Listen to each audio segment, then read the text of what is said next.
Oily hair. We've all been there. Maybe you overslept and don't have time to shower before work or school or whatever obligation. Maybe you're trying not to wash your hair every day because that's supposed to be healthier for it, but then you look unclean. Well, here is a super simple trick to help prevent your coworkers from thinking that you're completely disgusting.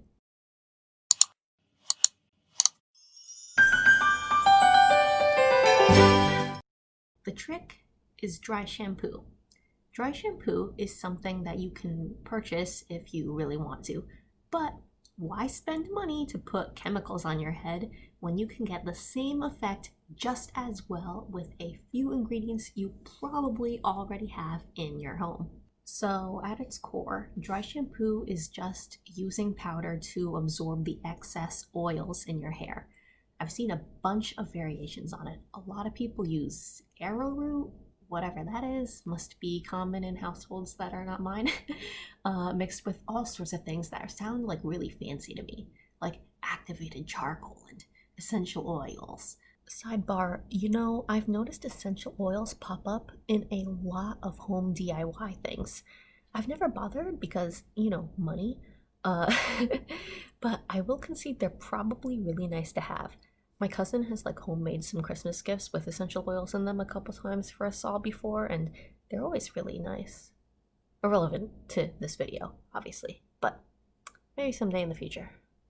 Anyway, I don't have arrowroot, so I just use a bit of cornstarch, and since I have dark hair, I actually mix it with some cocoa powder so that I don't look like a high school theater kid salting my hair with baby powder. You can adjust the amount of cocoa powder or cinnamon or whatever if you have reddish hues to your hair, etc.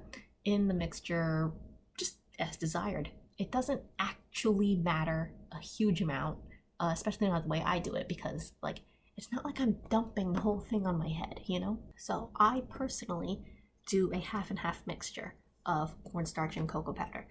Now, some people just put this straight on their heads, just massage it into their scalps or whatever. It sounds nice, I guess, because I know myself well enough to fear my own lack of self-control. I do not do that because I'm sure that I would second guess myself and use way too much and then have powder falling out of my head all day, which is not optimal. So I turn it into a spray. Yes, it's wet, dry shampoo. I know that's an oxymoron, but I swear it works. The trick is to use alcohol. Alcohol evaporates faster than water, which is why you see it used with edible paint for cake decorating and things like that. I favor vodka because, one, it's clear, and two, according to John Finnemore and Cabin Pressure, at least, vodka has no scent. And as little as I want to go to work looking like a filthy troll with oily hair, much less do I want to show up smelling like booze. So I use equal amounts of powder and vodka, and then I also add about 4 times as much water. So, for example, if I was using 1 cup of water, then I'm going to have 1/4 a cup of vodka and 1/4 a cup of powder. And in my specific case, I break that 1/4 cup powder down again into half cornstarch, half cocoa. So the proportions would end up being 1 cup water, 1/4 cup vodka, 1/8 cup cornstarch, 1/8 cup cocoa. Of course, I just used that example just now because those are nice whole numbers, and I know a lot of people struggle with the whole just eyeball it method of cooking. So in reality, I am putting my dry shampoo into this little spray bottle, which is a bottle that I had left over from some body spray gift that I got a few years back. So I'm going to make a way smaller batch than that I just described. Does this look like it could hold 1 cup of water? No. I'm thinking that this looks like it's about 1/3 cup of water size.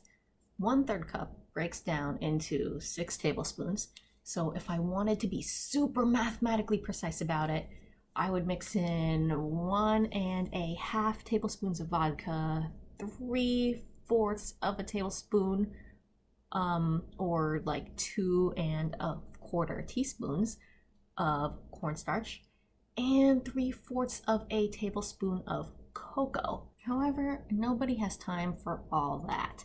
So I'm just going to actually do about 1 tablespoon each. Like, literally, who cares?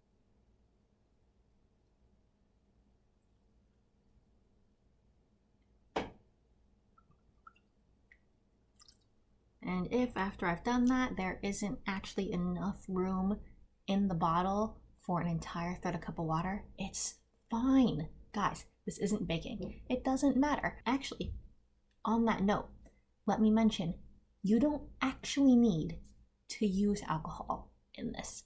Sure, it evaporates faster than water, but if you are a dry household, you can easily just use plain water for the wet dry shampoo variation, or you can easily just use the pure powder method that I mentioned other people do.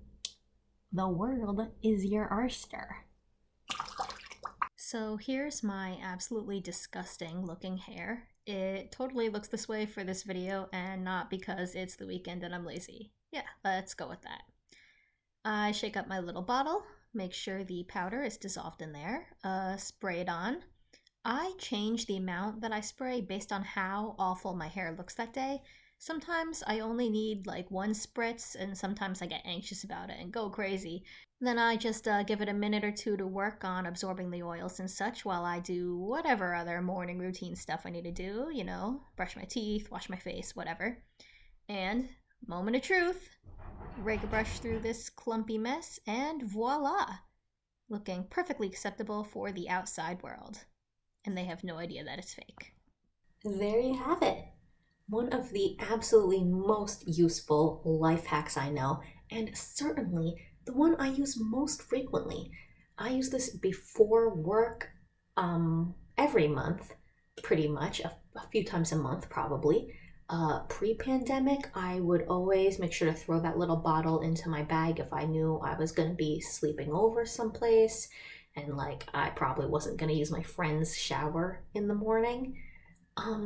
I always remember, like 15 years ago, I was still in high school and I overheard a classmate say that their hair being up was a sign of their lateness. And, bro, we don't have to live like that anymore. Just lie to the world, like me, with some homemade dry shampoo.